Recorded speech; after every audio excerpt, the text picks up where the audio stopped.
রাকিব দোস্ত, আমাদের মতন মানুষ 5-10 বছর নয়, সারা জীবনে যদি প্রবাসের মাটিতে থাকি মামা, তারপরেও কখনো আমরা কারোর ইচ্ছে পূরণ করতে পারবো না।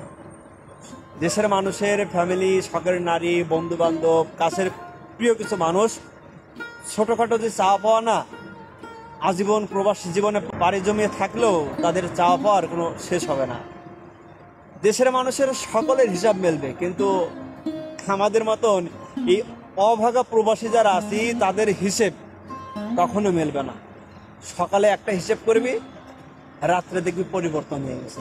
দোস্ত, যারা দেশে আছিস তোদের বলি মামা, মাস শেষে স্যালারি পাওয়ার পরে এমনও সময় যায় পরের দিনে সকালের নাস্তা করার মতন সেই টাকাটা পর্যন্ত পকেটে থাকে না। কারণ প্রত্যেকটা প্রবাসী স্যালারি পাওয়ার পরে তারা সম্পূর্ণ তার ফ্যামিলিকে সাপোর্ট করার চেষ্টা করে।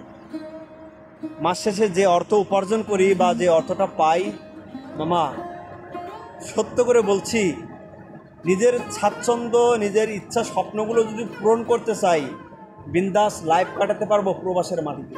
কিন্তু দেখ, ফিক্স একটা স্যালারি দেশে ফ্যামিলিকে দেওয়ার পর বাকি ফ্যামিলির মানুষ, শখের নারী, বন্ধু বান্ধব কিংবা প্রিয় কিছু মানুষ থাকে, তাদের ইচ্ছা অনিচ্ছা ইচ্ছাগুলো প্রত্যেকটা প্রবাসী তাদের ইচ্ছাগুলো পূরণ করার চেষ্টা করে।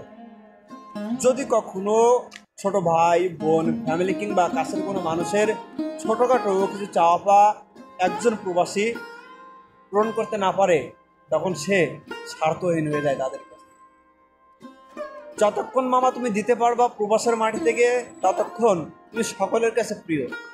তুমি ভালো স্বামী, তুমি ভালো ছেলে, তুমি ভালো ভালো বন্ধু, তুমি বড় ভাই হিসেবে খুব ভালো, তুমি দুলাভাই হিসেবে ভালো। কিন্তু যখন দিতে পারবা না, তখন মামা কারো কাছে তোমার মূল্য নেই। লাখ টাকা ইনকাম করতে পারবা কিন্তু কখনো তাদের শখ পূরণ করতে পারবা না। সবার শখ তুমি পূরণ করতে পারবা, তোমার শখ মাগার কখনোই পূরণ হবে না। তোমার হিসাব সারা জীবন প্রবাসের মাটিতে পড়ে থাকলেও হিসাব মিলবে না।